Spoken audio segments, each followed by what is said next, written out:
All right, ladies and gentlemen, good day. Rise and shine, everybody. Good day, good afternoon, good morning, good evening, wherever you are.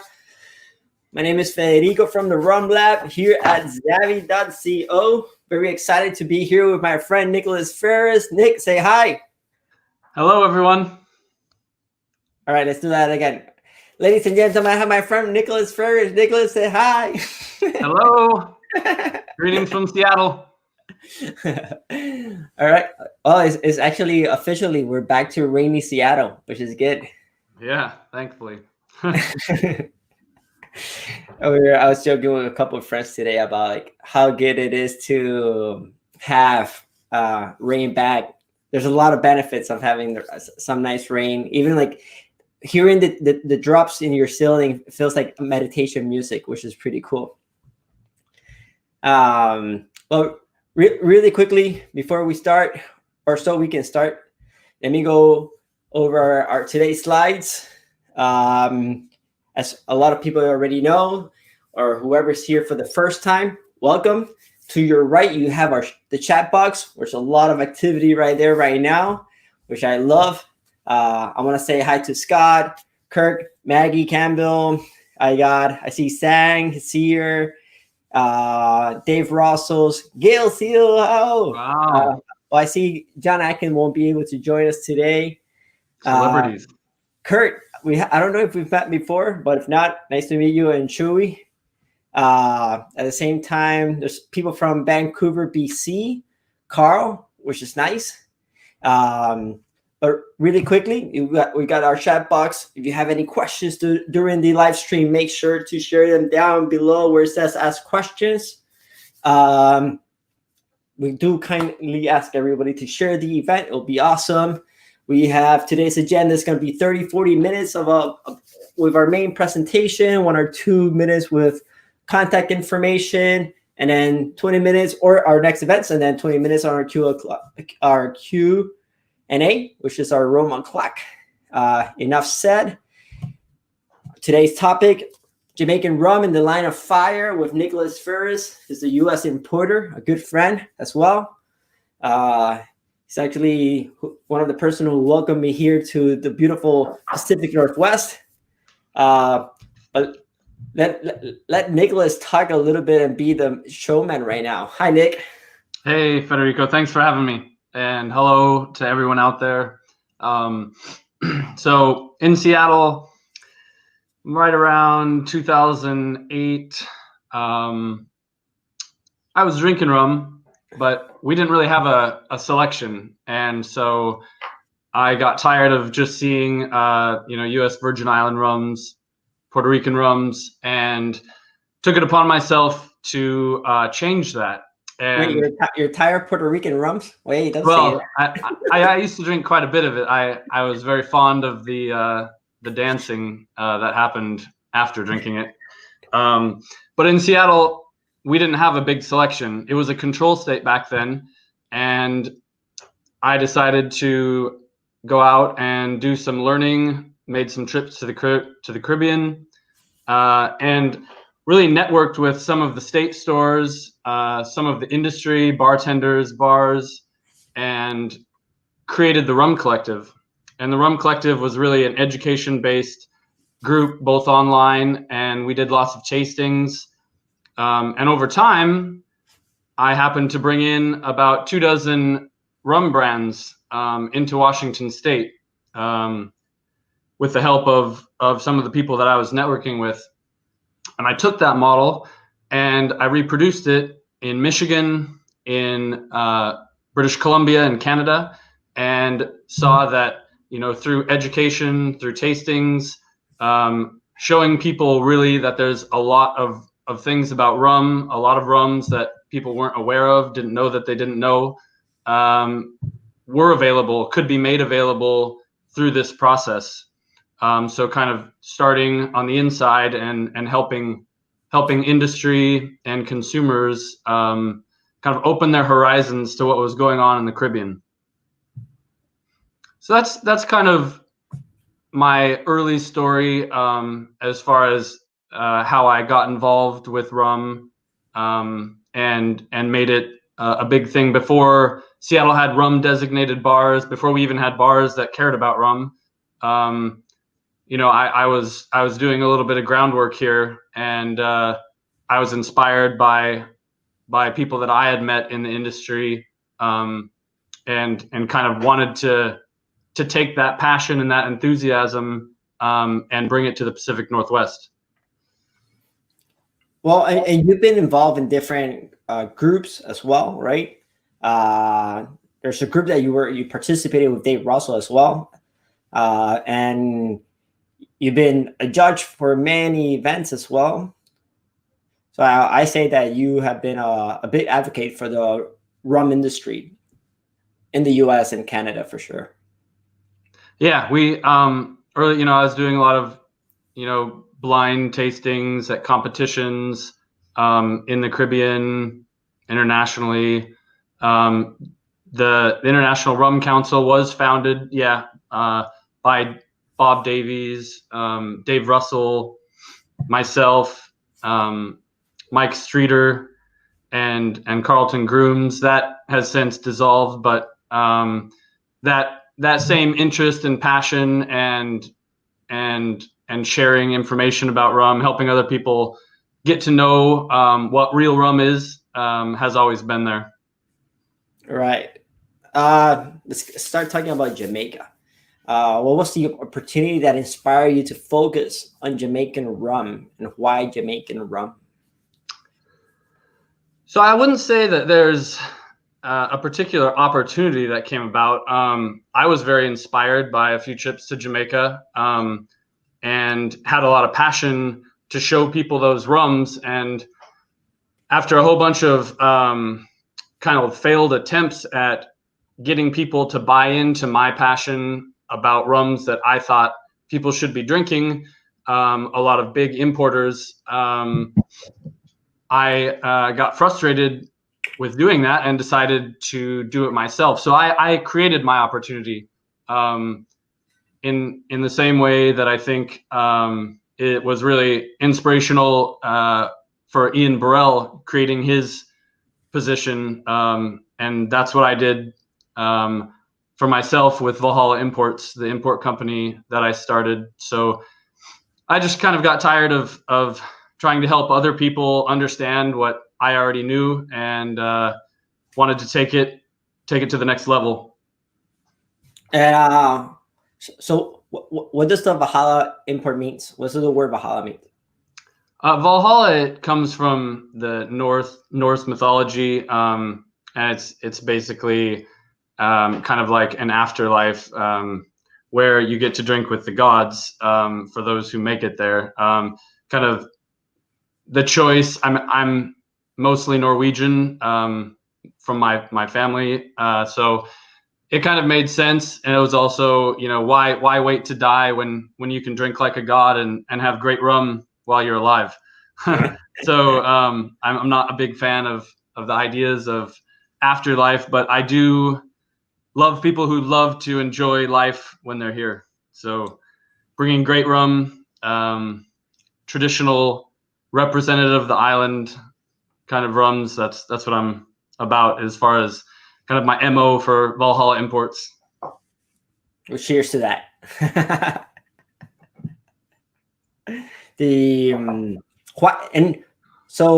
Why Rum Fire? So what was your drive to go towards the Hampden Estates and choose Rum Fire, and how did that opportunity came with them?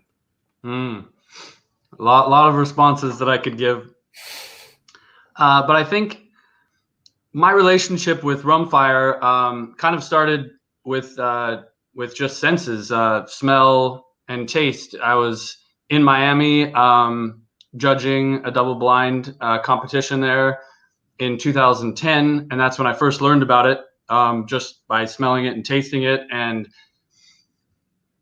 when most people, I guess, in 2010 were drinking overproofs, a lot of them were really devoid of a lot of character, not a lot of aroma, or at least interesting aroma, not a lot of flavor body that came with a lot of very high proof. So it stuck out very easily and more or less dominated the smells in the overproof category. And that's when I really wanted to understand how that was. Why could that overproof rum have so much more to offer than all of the others in the category? And subsequently, about 6 months later, I went to Jamaica and visited Hampden Estate, and bam, it was really clear. So, you cross the threshold, the little river, and the intensity of the smells, the rum, the dunder, everything going on at Hampden, it was like an awakening. And that really didn't make me choose Rum Fire, but it definitely educated me on what was more or less the most traditional rum distillery still in operation in the Caribbean. So that I started really gravitating towards some of those traditional processes and understanding them. So Rum Fire, one of the brands that had recently been created with a label, was my first introduction to Hampden Estate. Well, congratulations on that. You done a phenomenal job. I'm always seeing different people behind brands, and I can say that Rum Fire is in so many bars, so many states. It's a topic of it's always a conversation. Social media, so bartenders behind the bar supporting it. Of course, bartenders behind the bar supporting it. So it's congratulations on that. So with Jamaican rum, Nick, do you think that right now I've been seeing a lot of like synergy, a lot of union between the brands, but has that always been like that, or was there like in Jamaica they're always competing between each other? I think Jamaican rum was really underrated, undervalued for quite some time. There's not a lot of exposure in the U.S. to all of the brands and more importantly the marks that each of the distilleries were making for a long time, as most people only knew Jamaican rum as Appleton Estate or J. Ray and Nephew, because that was just an access thing. Just like when people go, foreigners go visit Jamaica, they don't see a lot of other brands everywhere because of access. It's not having, that bottle on the shelf or that bottle behind the bar. And so really understanding Jamaican rum never really happened. So I thought it was very underrated. Similar to many things in Jamaica. I mean, Jamaica is amazing. We're not just talking about rum, but the people, the style, the bold, their athletics, their cuisine, their music. There's a lot of things that I think are really underappreciated about the island. And the rum, it seems to make sense with everything else. It's very distinct, very unique. It's very special.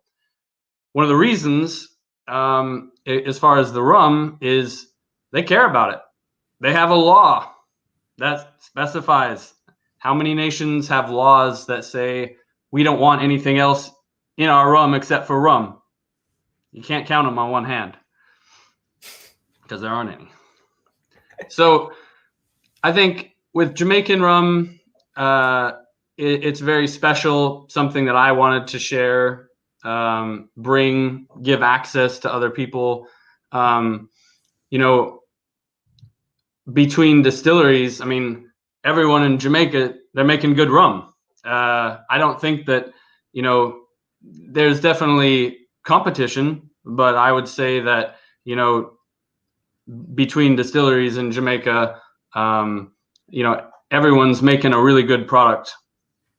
And I think there's a lot more camaraderie and friendship instead of like a competition or something like that. Well, my opinion is that for sure, what I see in the U.S., what I see around my events is that there's a great unity, and it's something that I am very envious about it. As why something that is a role model for other islands to get together and push together a whole category, and and and there's Caribbean or unique island style, which is very, very cool. Yeah, yeah. I mean, I think I can't speak for the people in the Caribbean, but I think people are very proud of the rums that they're producing. Speaking of seeing Rum Fire everywhere, Rum Fire is going to be in Puerto Rico tomorrow. Yeah. So as much as I love all the Puerto Rican rums, there's going to be some Jamaican rum coming through. Who's going to be happy to share that news? Yeah, who's the importer?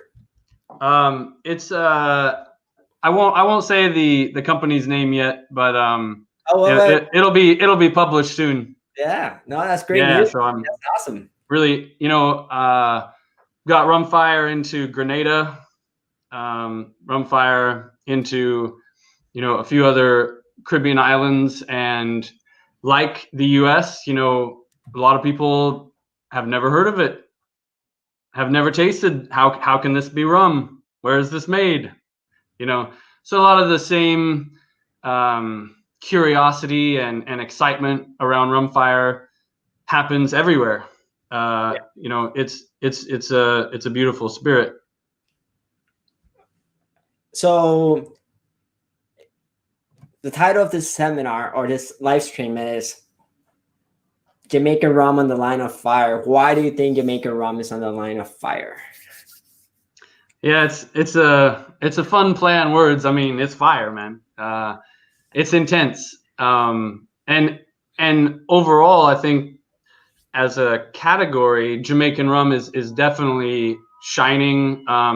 It's people more and more people are interested in tasting not only rums that have been aged that are dark in color, but many of them are interested in what I think is more interesting, which is unaged product.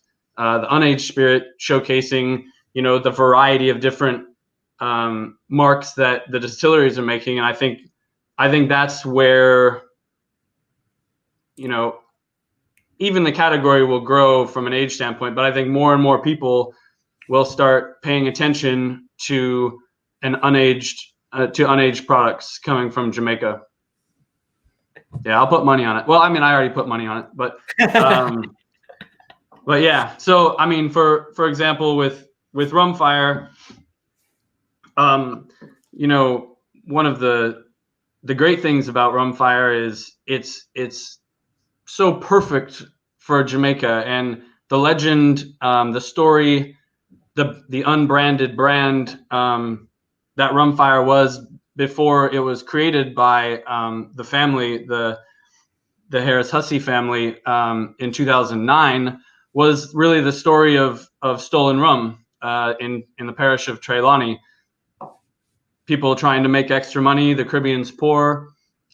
Those who worked at the distillery would steal, take it to a local bar, bottle shop, and they would try to sell it. And the wonderful thing about Rum Fire and its label is that it's really a story of old school bartender quality assurance. And so they would take, they didn't want to kill their guests or their, themselves. So they would take some, pour it out on the bar counter and light it.